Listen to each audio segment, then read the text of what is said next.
je m'aperçois que ma fille, qui a 17 ans, prend la pilule. Qu'est-ce qui se passe? Comment est-ce qu'on réagit? Qu'est-ce qu'il faut faire? Voilà. Qu'est-ce que vous en pensez? Souvent derrière cette soit la question de j'ai envie de prendre, enfin est-ce que je pas forcément une question mais une demande, j'ai envie de prendre la pilule, ou le fait qu'on s'aperçoive que déjà un de nos enfants prend la pilule, une de nos filles prend la pilule, il y a derrière cette idée que le jeune a l'impression de devenir une femme. Enfin, la jeune a l'impression finalement de devenir une femme et se donne la possibilité d'agir en tant que femme jusqu'à avoir des relations sexuelles. Et c'est pas parce qu'elle prend la pilule d'ailleurs que forcément elle en a déjà eu. Mais c'est en tout cas une invitation pour nous parents à saisir que là, cet enfant-là rentre dans sa vie de femme et en tout cas manifeste qu'elle veut y rentrer. Et tu veux dire, Valérie, que ça peut être un langage pour l'ado de dire à ses parents, écoutez, arrêtez de me traiter comme une gamine, finalement je suis une adulte. Ça peut être un langage, voilà. Ça peut être parce qu'il y en a vraiment besoin et qu'elle a déjà des relations sexuelles, mais ça peut être aussi une façon de dire que je suis aujourd'hui une femme. Et en tant que femme, je me réserve la possibilité d'avoir des relations sexuelles de femme.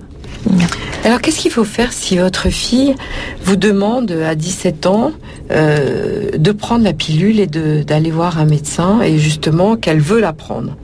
Comment on réagit? Déjà, moi je trouve qu'une fille de 17 ans qui vient voir sa mère pour lui dire ça, c'est déjà qu'elle a confiance dans sa mère, parce que la majorité des ados aujourd'hui, elles vont se procurer la pilule sans passer par leurs parents, puisqu'elle est dispo dans les centres de planification, etc. Donc déjà, je pense qu'il faut que les parents là soient conscients qu'il y a une confiance qui est donnée par l'adolescent à sa mère, et que cette confiance, il faut pas la gâcher. Ce serait trop dommage de réagir tout d'un coup de façon impulsive et de gâcher cette confiance qui est faite. Moi, je trouve que c'est l'occasion d'entamer un dialogue, alors qui peut ne pas être facile, parce que ça dépend de ce que vit la mère et de ce que vit le couple parental. Voilà, comment est-ce que le couple parental vit sa sexualité et comment est-ce qu'il gère l'espacement des naissances. Et là, c'est vrai que c'est très différent selon chaque couple. Donc, automatiquement, cette question de l'adolescente va renvoyer l'adulte à la façon dont il gère lui-même sa sexualité et dont il espace les naissances. Alors là, on ne sait pas. Et puis ça renvoie aussi à la question de finalement qu'est-ce que je souhaite pour ma fille, parce que là en l'occurrence il s'agit d'une fille, et c'est vrai il peut y avoir quand même une énorme déception, parce que quelquefois pas, de s'apercevoir que sa fille de 17 ans, elle vit pas tellement les valeurs que j'aimerais qu'elle vive, et donc une grande déception qui s'installe, et on sait pas trop comment gérer ça. Que lui dire? Est-ce qu'il faut autoriser? Est-ce que c'est mieux qu'elle prenne la pilule plutôt que d'avoir des relations sexuelles qui risquent d'arriver à une grossesse? Enfin, voilà. Alors tout dépend du climat. Voilà, tout dépend du climat de confiance, parce que de fait, si le parent commence à moraliser son enfant en lui balançant ses valeurs personnelles que n'adopte pas l'adolescent, ça risque de provoquer une réaction de rejet, et l'adolescent risque la prochaine fois de plus en parler du tout, et puis de faire son bonhomme de chemin dans son coin. Donc en même temps, qu'est-ce qu'il en est de notre message qu'en tant que chrétien, on a envie de faire passer à nos enfants sur la sexualité, qui est une ouverture à la vie. C'est-à-dire que prendre la pilule, ça veut dire qu'on est prêt à avoir une sexualité qui ne débouche pas sur une vie. Donc on dissocie amour et procréation. Et amour, encore avec un point d'interrogation, c'est-à-dire, est-ce que cette sexualité que vit cette adolescente à 17 ans, il y a plusieurs possibilités. Ça peut être simplement un acte physique pour plaire au garçon qu'elle aime, soit de façon passagère, soit de façon plus durable. Ou alors, ça peut être un véritable amour naissant qui est en train de se construire, mais auquel cas, pourquoi rentrer si vite dans une sexualité? Et je pense que c'est là le travail des parents. Si l'enfant vient vous voir en vous posant cette question, je te rejoins tout à fait, Bénédicte. La première réaction intérieure est peut-être une réaction de peur, hein. Mais en tout cas, l'invitation qu'on pourrait vous faire, c'est d'abord de vous réjouir qu'elle vous en parle, de profiter à plein de ce moment pour parler de ce qu'elle souhaite vivre, elle, dans sa sexualité. Qu'est-ce qui a motivé cette demande? Est-ce que de parler peut-être d'une rencontre qu'elle a eue avec tel ou tel garçon, de ce qui est en train de se construire entre deux. Voilà, de l'aider finalement, de lui donner des repères, de l'aider en tout cas à construire des repères sur ce qu'elle est en train de vivre dans sa vie affective. Et c'est une vraie chance pour le parent de pouvoir aborder cette question-là, et ce serait effectivement trop dommage de se laisser trop bouleverser par la demande de pilule pour ne pas aller plus loin. Et l'expérience montre que quand on a un vrai dialogue avec une adolescente sur ce sujet, elle se ferme pas.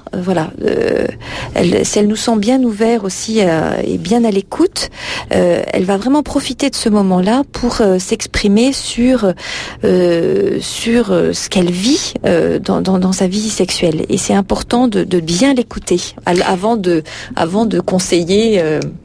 Alors, cela dit, moi je pense que c'est important aussi de dire et redire à nos filles adolescentes que elles ont le droit de faire patienter le garçon qui les aime.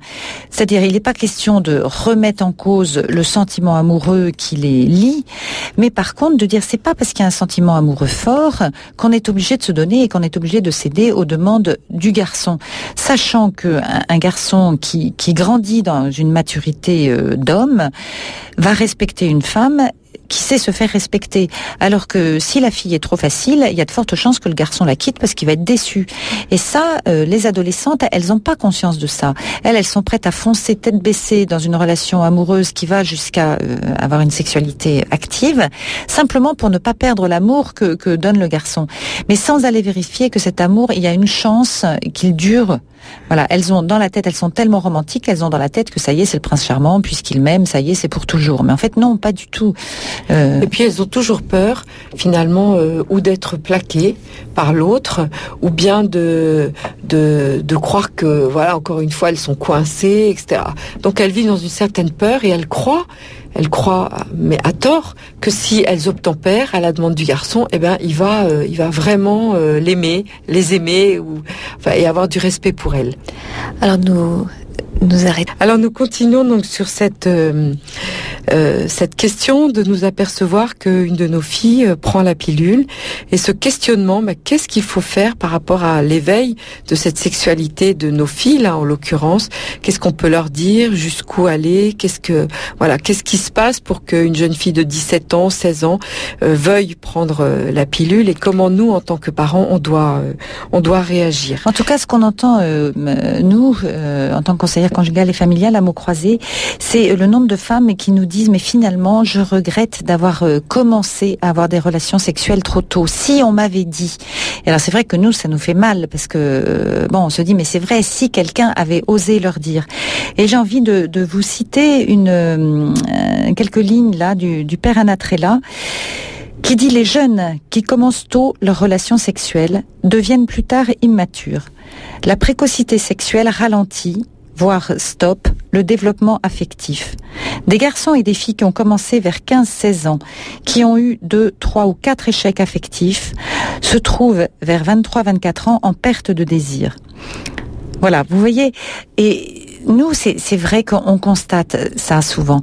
Souvent, des personnes qui ont commencé très très tôt une vie sexuelle assez dense, assez fournie, et bien finalement, quand ils se retrouvent à l'âge adulte, jeune adulte, eh bien ils n'ont plus de désir.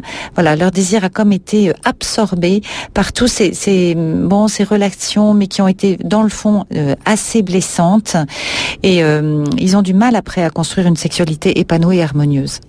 Parce qu'en fait, il y a l'idée aussi, par derrière, chez beaucoup de jeunes, il y a une peur de se dire, mais si j'essaye pas, qu'est-ce que ça va donner plus tard? Est-ce que je saurais faire? Il faut essayer pour ça. Comme si c'était quelque chose que, voilà, plus on fait, plus mieux c'est. Mais alors là, c'est pas ça. Non.